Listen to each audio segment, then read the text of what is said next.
निष्ठावंत भावभक्ताचा स्वधर्म. भगवंताच्या विषयी निष्ठा असणं हा पहिला गुण. नामावर देवावर निर्धार असणं हा दुसरा गुण.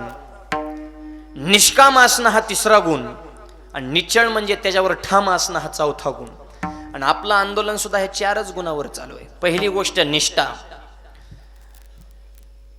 मराठा समाजाविषयी जरांगे पाटलांच्या मनामध्ये असलेली निष्ठा, आंदोलनाचा केलेला निर्धार, आणि ह्या आंदोलनातून त्यांचा काय फायदा आहे? ते निष्कामच आहेत ना, त्यांचा स्वतःचा कसला स्वार्थ नाही, हा तिसरा गुण. आणि निश्चळ म्हणजे कोणत्याही परिस्थितीत महागार न घेणं, अटल राहणं, याला म्हणायचं निश्चळ.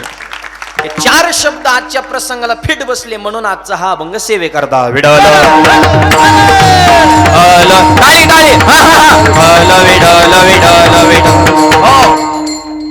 सुंदर असा भव्य दिव्य कीर्तन महोत्सव या पुण्यनगरीमध्ये संपन्न होत आहे. ऐतिहासिक गाव म्हणून ज्या गावाकडं संपूर्ण महाराष्ट्र पाहतोय, अंतरवाली सराटी या पुण्यनगरीमध्ये हा भव्य आणि दिव्य कीर्तन महोत्सव, या निमित्तानं उपस्थित सर्व रती महारथी मंडळी सगळ्यांच्या सहकार्याने कार्यक्रमाला हे भव्यता आणि दिव्यता. विडल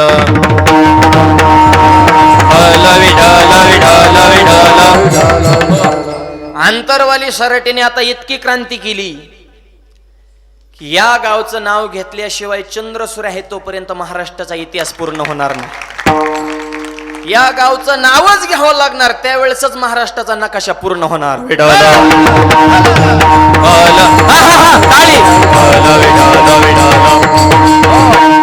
आणि याच भूमीमध्ये ही क्रांतीची ठिणगी पडली.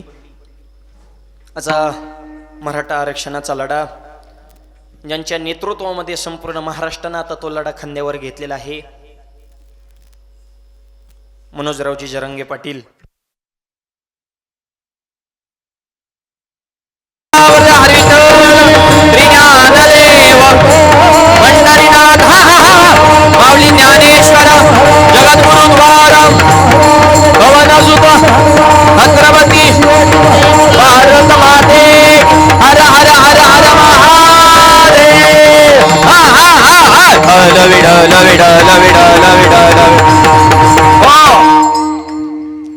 असा हा लढा या पुण्यनगरीतून प्रारंभ झाला आणि संपूर्ण महाराष्ट्रभर तो पोहोचला. आणि आजच या पुण्यनगरीमध्ये न भूतो न भविष्यती अशी सभा झाली, मराठ्यांची विराट सभा.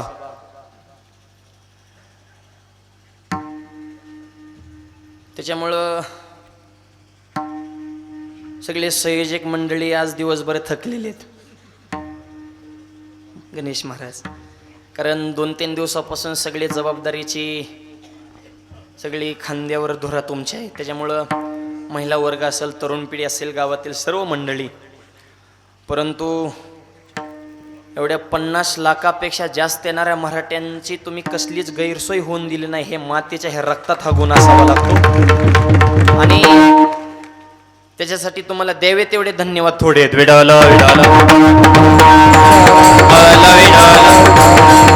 त्याच्यामुळे तुम्ही बी थकलेले आहेत हे मला माहिती आहे. त्याच्यामुळे तासभरच सेवा होणार आहे म्हणून सगळ्यांना विनंती, असं थोडं फ्रेश बसा. मोबाईल वगैरे खेळणाऱ्यांना सगळ्यांना विनंती, अर्धा-पाऊण तास आपले मोबाईल बंद करून ठेवा. म्हणजे आम्ही काय बोलतोय तुमच्या लक्षात येईल, तुमचा आनंदात आम्हाला बी थोडं सामील होता येईल. त्याच्यामुळं थोडे अर्धा-पाऊण तास सर्वांनी शांतता राखायची आहे. सगळ्यांनी फ्रेश बसा ही सगळ्यांना विनंती. विडाला